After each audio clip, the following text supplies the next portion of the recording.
Hello, I'm Chris Hartwell, and welcome to The Heartbeat. Today we're going to be talking about the Russo brothers' Captain America Civil War. Join me, won't you?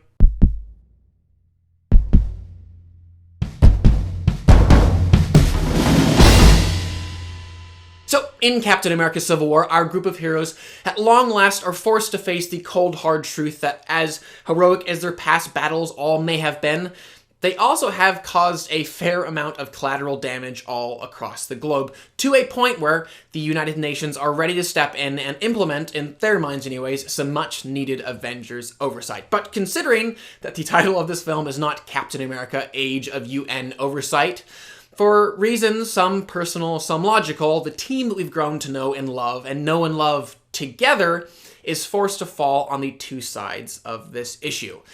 And thus begins the Civil War, and along with it, Phase 3 of the Marvel Cinematic Universe. Now, for a long time now, I've actually described the Marvel Cinematic Universe as kind of this mega-budget television series, where the episodes run in about 2 hours in length and come out every 6 or so months. And honestly, there are a lot of elements that I really do enjoy about that. One, like a television show, we really do get a lot more time to get to know this world and the characters that populate it, and are potentially provided an opportunity to see it and them evolve in truly dynamic ways. 2, as each chapter focuses on such varied individuals, even if they themselves are slow to evolve, their differences one to the other already provide such a uniquely colorful kaleidoscope through which to view this universe. And 3, it allows me to invest even in the weaker chapters, knowing that they're worth sitting through, if only because they feed into a larger story that I'm already excited about. With that said, choosing to craft films in this way certainly is not without its pitfalls. One, the individual narrative can sometimes become a lot more subservient to the overall franchise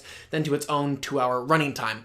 There's also the risk as well that with box office numbers proving to the studio that a successful formula has been discovered, that they might deem it too much of a financial risk to deviate from that. With that said, this film did not feel exhausted, tired, or bored in the least from the top down. The writing, the directing, the acting, the action, all of it felt so enthusiastic and alive and personal, which is kind of incredible because this film is huge, not to mention just ridiculously complex. And that was something I so desperately wanted to feel watching this film, that it was being made by humans who cared about these characters, who cared about the story, and were excited that they got to tell it, versus some sort of blockbuster fabricating machine. And something else that I really wanted this film to have was a strong point of view. So many of these mega huge, multi-star-studded films can find it difficult to tell their stories from a, if not singular, at least cohesive point of view. Which is one of the reasons why, in contrast to The Hobbit, The Lord of the Rings, The Fellowship of the Ring remains one of my favorite films of all time. It just does such an incredible job, even with 9 lead characters, of telling that story Frodo-centrically. So even as the film is stuffed full of characters, locations, cultures, costumes, battles, and plot threads,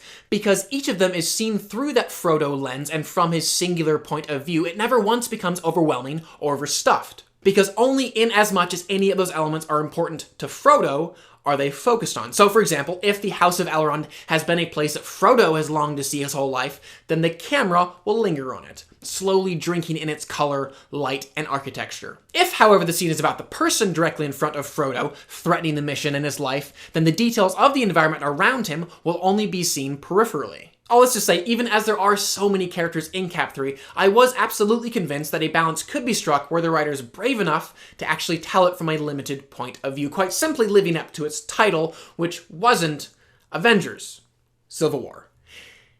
And it does. And more impressive still, not only is it able to delve into its title character's point of view, allowing me to understand and relate to it, but also present the opposing team's ideas in a way that were equally identifiable. For both Steve and Tony, the writers were willing to dig deep and actually kind of make some risky reveals that reduced some of that more obvious black and white, okay, so Tony is the arrogant jerk and Steve is the pure Boy Scout, so is there any reason I wouldn't just side with Captain America? No, they actually took the time to very naturally draw out these deeper, less obvious issues that still certainly directed these men's steps. So for example, perhaps it's partially insecurity, brokenness, and an unresolved relationship with his father that's pushed Tony to wear this smug, know-it-all facade all these years. And maybe there's just a hint of pride and moral superiority that directs some of Steve's steps. And along with that limited point of view came the extremely wise decision not to make this film Captain America Civil War Dawn of Infinity. By not trying to cram in the opening skirmish to the next Avengers film, it allowed the wounds that were inflicted here to bleed as freely and to feel as painful as they should. And also, and this is probably due partially to the fact that screenwriters Markus and McFeely have worked on 4 Marvel films now, but this film, a lot more than most in this franchise, really does make an attempt to reconcile itself with what's come before, especially with Rogers and Stark's character arcs. There are a number of instances where they not only address what's happened before, but own up to the consequences of undoing what's happened before. So, for example, there are some notable absences in the cast, and they actually address that and utilize it in very impactful ways. And speaking of utilizing things in impactful ways and weaving them in seamlessly, just bravo to all of those involved in including so many of these characters that we already know and love, as well as so seamlessly introducing Black Panther and Spider-Man. And to do so without ever cheapening those characters or making it feel like they were underselling the narrative in which they found themselves playing supporting roles. And honestly, there's only one scene for Spider-Man where it felt like the screenwriters were just straining slightly to include him without feeling like it was too much of a tangent. But honestly, in all of his scenes, it was so joyous to see Tom Holland, because of his actual age, as well as the youthful awkwardness and glee that he himself brought to the character, bringing to this film such a unique energy and spark. I have heard certain people criticize the bad guy in this film as not being substantive enough, and though he certainly isn't some kind of physical or mental force that our heroes really must reckon with a meaty backstory or crazy motivation, he is what this film needs him to be, which is that occasional nudge to make our heroes villains to one another, highlighting their meaty backstories and motivations. And honestly, for what he was given, I thought Daniel Bruhl did a great job really infusing this villain with the right amount of ruthlessness as well as heart. And while we're talking about actors, we really cannot overlook this film's veteran stars as well. For Chris Evans, this is his 5th outing as Captain America, and for Robert Downey Jr., not counting his cameo in The Incredible Hulk, this is his 6th time playing Iron Man. And to still see these guys so wholly throwing themselves into these parts versus just phoning it in really is fantastic, because especially on a film like this where the action and the costumes and the powers are so much larger than life, it can be rather difficult to ground those things in a reality that we, the audience, can empathetically identify with. And these actors, with their sincerity and their enthusiasm, really do imbue this film with that truth. At the same time, this is still a big action popcorn comic book movie, and just having a bunch of very excellent performances from a group of serious thespians, it wouldn't cut it. The action needs to deliver as well, and it does.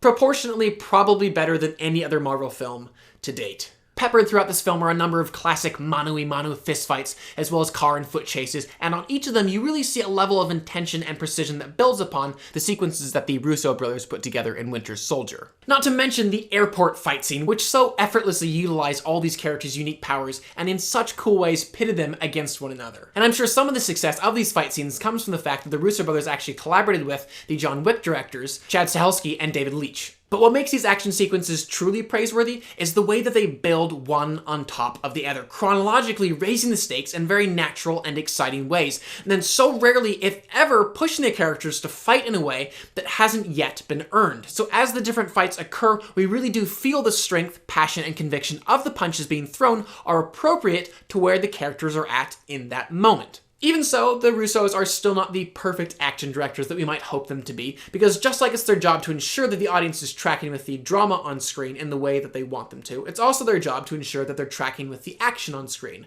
the way that they want them to. And obviously there are a number of techniques to ensure that that is happening. However, one of the typical ways that you'll see directors failing to capture action well is quite literally shooting it like it's a dramatic dialogue scene.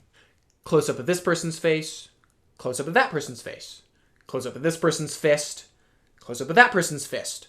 Wide shot of the final impact. And more unfortunate still is the fact that all of those individual close-ups or wide shots usually only contain one beat. And what I mean by beat in this instance is one punch, one grimace, or one explosion. And on a film like this, in its action sequences, in any given shot, 1 to 2 beats is typical, 3 to 4 is rare, and 5+ is downright unheard of. And part of that comes from the fact that filmmakers are wanting to infuse in those action sequences energy and oomph. And a quick, relatively easy way to accomplish that is fast cutting.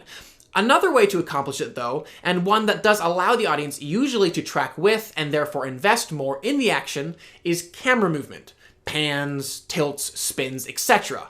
But the amount of time it takes to conceive, choreograph, and rehearse all of that is significantly more. So, to close this review out, well, at this point, I completely accept that there are certain plot points of the Marvel Cinematic Universe which are sort of prerequisites to enjoy each of the subsequent entries, making a film like Captain America Civil War unable to wholly stand by itself. It does emotionally stand on its own 2 feet, so as enjoyable as it is for an uber nerd like me to have tracked with these characters from the beginning, Iron Man since 2008 and Captain America since 2010, and as many extra layers as that experience does add to these characters, who really are amazing foils for one another, this film, in the end, doesn't rest on that to ensure that I'm fully engaged and invested in this specific journey. And it's because of that investment and the focus required to accomplish it that I will give Captain America Civil War a 4.5 out of 5. I highly recommend this film, especially if you guys are into the Marvel Cinematic Universe. I have a feeling you will enjoy it just a little bit, but that's my opinion anyways. I would still love what you guys thought of the film. Comment below and let me know. Also, specifically let me know, what is your order for the Marvel Cinematic Universe? How would you rank the films? If you're curious at all of how I would rank the films, hop on over to Letterboxd and I'll leave a link for that below. And speaking of links that I will leave below, I'm also now partnering with a group called Storyforge, which is also about telling great stories, and they put out a few fun audio productions as well as webcomics. Finally, please do subscribe. I'm going to continue to review films and television on this channel, and I would love for you to stay up to date on all of those things. But for now, I'm Chris Hartwell. This is The Heartbeat. Thank you for joining me.